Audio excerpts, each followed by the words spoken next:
I was standing across the street from the Opry House one night, back when plans were first being made for the new Opryland.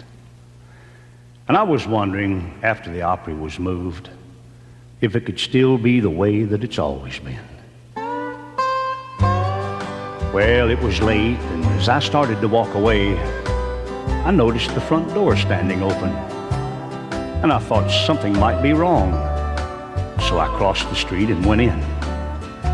And standing alone in that huge auditorium that night, I was almost overwhelmed by the thought of all the great stars that have graced the place.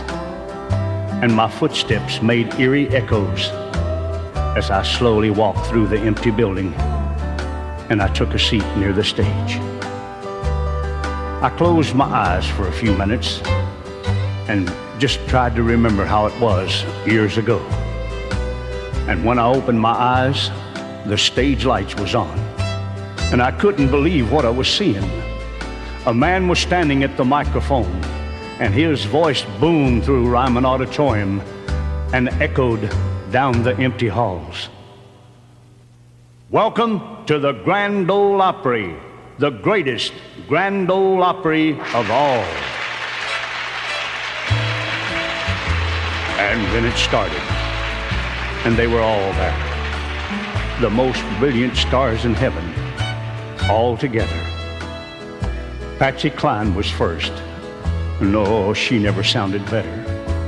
Hawkshaw Hawkins was there, and Red Foley, he sung Peace in the Valley just for me. And Cowboy Copas, Jack Anglin, Uncle Dave Macon, and the fabulous Jim Reeves. Ira Lubin, Rod Brassfield, Lou Childry, and the list went on and on. Far too many for me to name. And then he came on. He bent his knees and threw back his head and started yodeling the blues. It was his greatest moment in glory. Hank Williams singing the great ones that night. And then it was over, and they were all gone, except the solemn old judge, George D. Hay, the man who started the Grand Ole Opry. And he stood on stage alone. And he said, Red, I know you probably think you're dreaming, but you're not. 'Cause all the great stars you saw here tonight did this just for me.